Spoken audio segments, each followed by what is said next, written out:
The cemetery was a forgotten remnant of the past.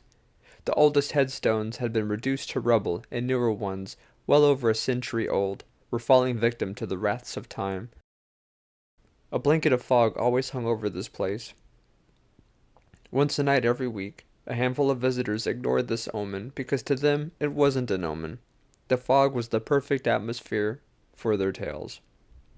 They arrived with Lu, the only one in the group who drove, and headed to their spot in the cemetery where they always gathered. Quinn Chasey moved dead brush from where they made a small makeshift fire with stones, careful to pick rocks and not headstone rubble. To the best of their knowledge, there wasn't a caretaker who minded the place, but just in case, they were careful to cover their tracks. Once the rocks and sticks were set, Claire Wheatley lit the fire. It crackled and hissed and was only ever strong enough to just light their faces with a warm, pulsating orange glow.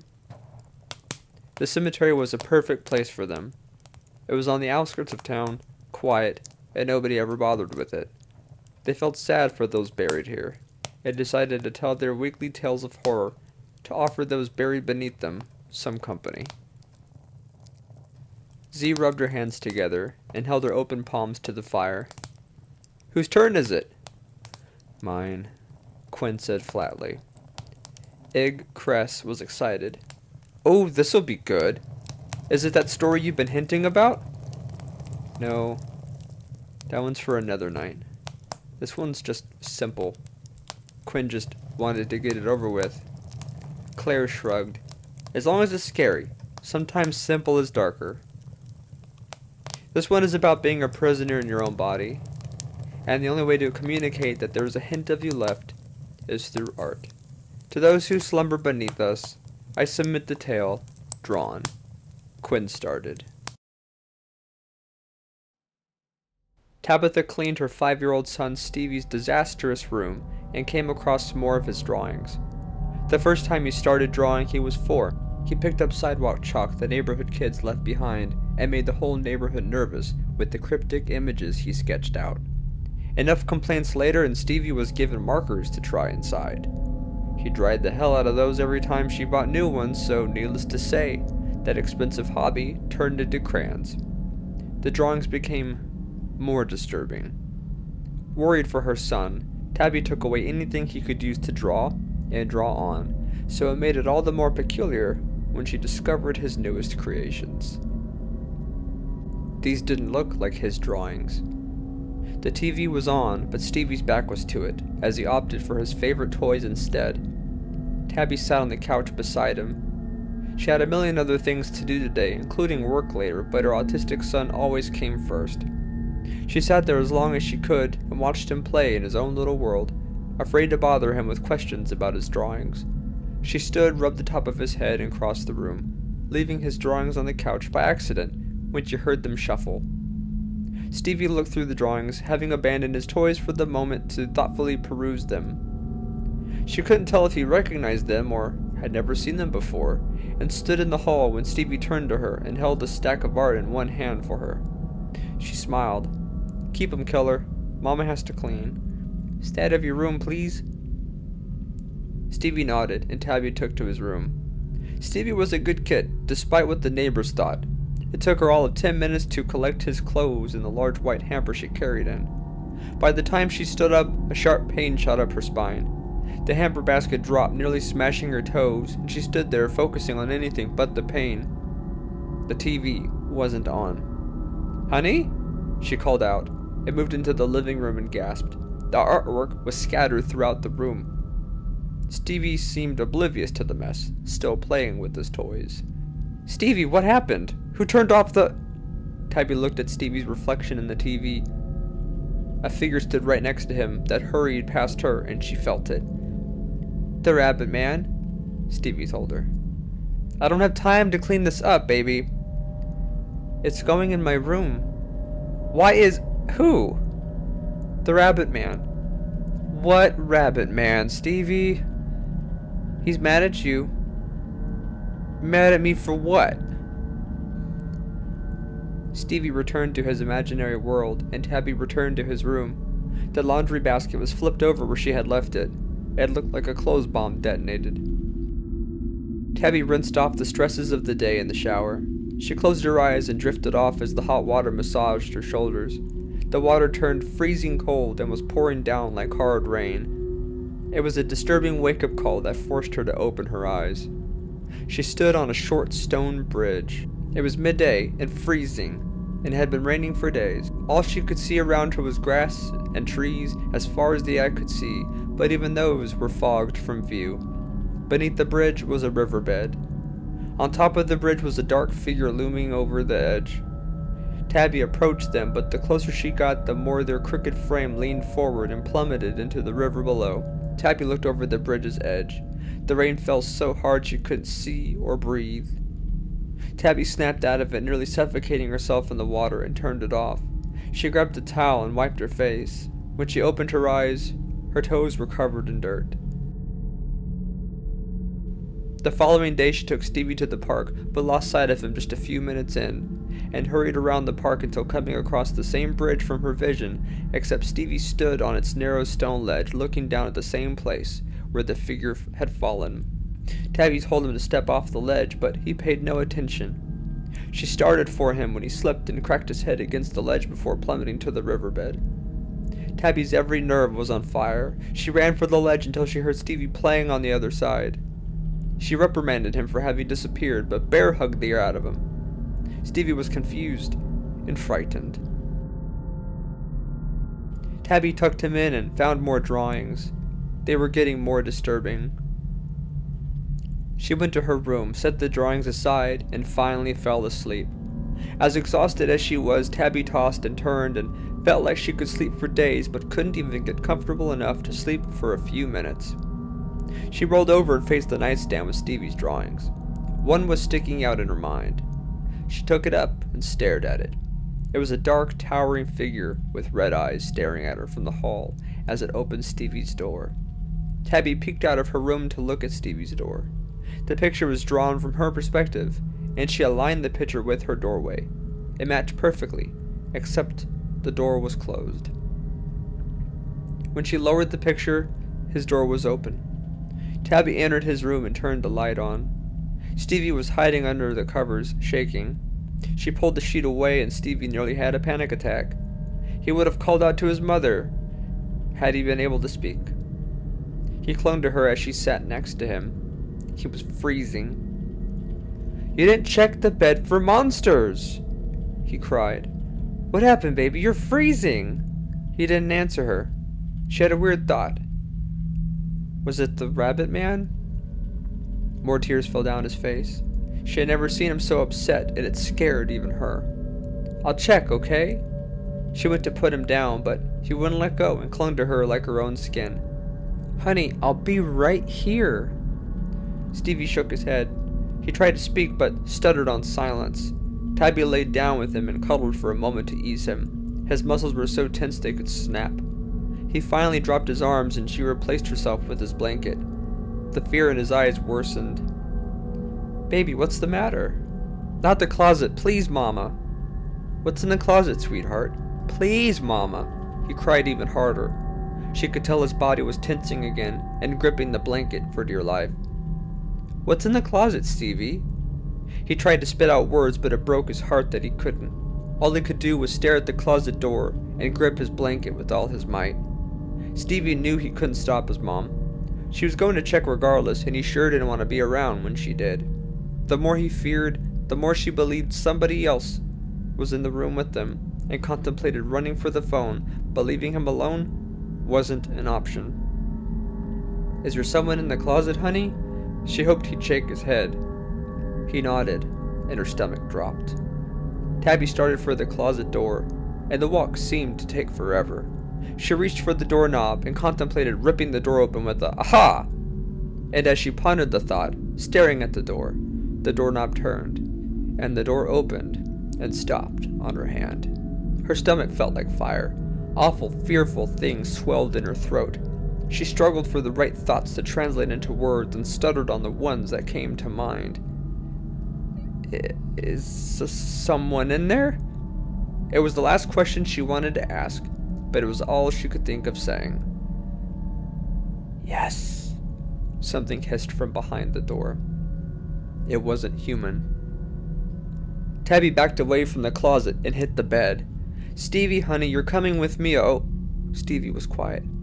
Tabby turned and Stevie was standing on the bed with the blanket over him. "Kay?" she finished. A whimper came from under the bed. She checked for monsters, only to find Stevie was curled up into a ball with his PJs, colorless and petrified. "Baby, what are you—" She stopped herself, wondering what the hell was on the bed when— "It's on my bed, Mama," Stevie whispered as softly as he could, shaking to the bone.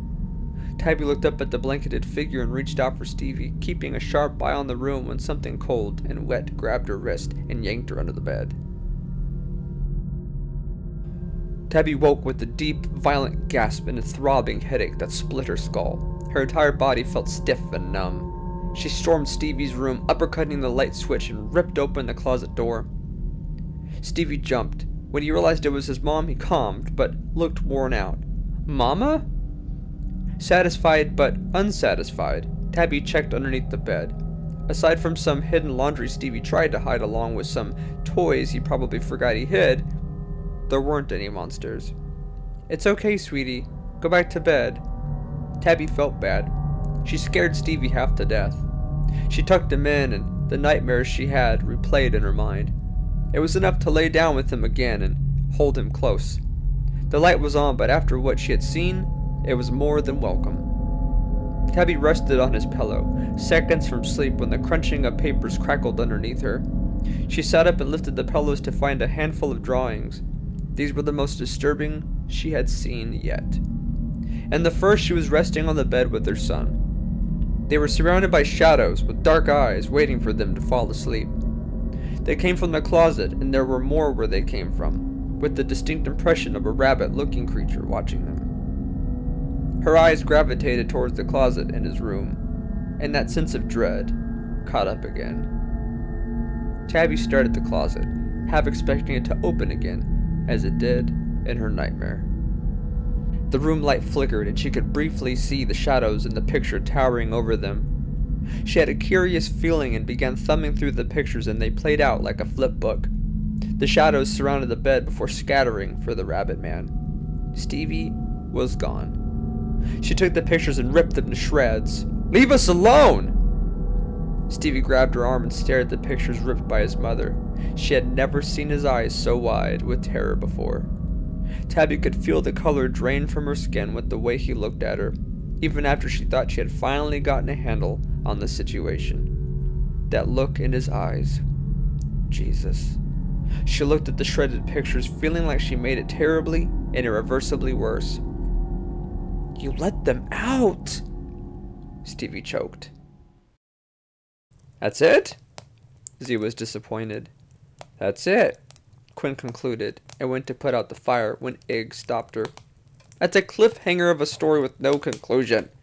Ig was irritated, almost ashamed Quinn wasn't trying. "That's the point." Quinn was ready to move on with her night. "Finish the story," Claire demanded. Quinn ignored her, and instead stared into the fire. "What say you all? Is it time, or should I conclude the story?" Quinn demanded a vote. Each member voted.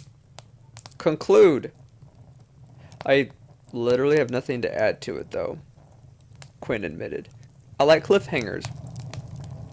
"Can I take a crack at it? I may have something." Claire smiled.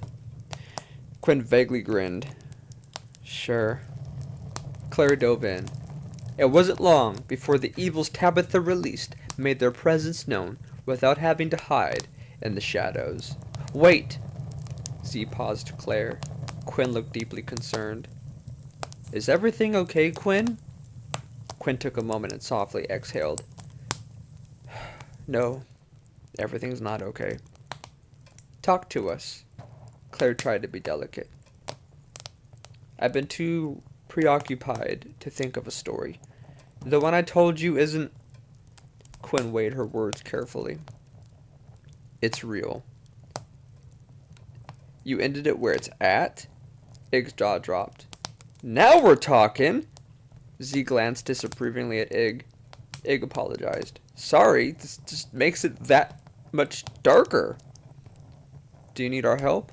Z asked. the sound of someone approaching as leaves crunched and twigs snapped. "They're here," Quinn announced. The group looked around, eyes wide, until Tabitha and Stevie appeared from the shadows. "I asked them to be here tonight. I wanted them to tell the rest of the story." Quinn stood and approached Tabitha. She hugged both of them and offered them a seat at the fire. The group went from being excited for the story to scared, and exchanged glances at one another. Quinn sat next to Tabitha. "Whenever you're ready." Tabitha was incredibly shy. I'm Tabitha. This is my son Stevie. I asked Quinn to tell our story." She looked at Quinn. "It's gotten worse. A lot worse." Tabitha cooks Stevie eggs. Her son sits at the table watching the TV in the other room. She sets his breakfast down in front of him, and before he can dig in, the plate is thrown into the wall. The table moved towards Stevie. "Come here, honey." She went to grab his hand, but the table slid across the floor. She picked him up and the table crashed into his chair, pinning it to the wall. She hurried down the hall and attempted to go into her room, but all the doors opened and slammed shut. She moved into the living room, but pictures flew off the walls, narrowly avoiding them. The walls and ceilings cracked. Tabitha held Stevie tight and screamed at the top of her lungs for it to stop. The door was slightly open. Quinn entered. Tabitha sat on the couch with Stevie. They looked exhausted. The place was a mess. "Tab?"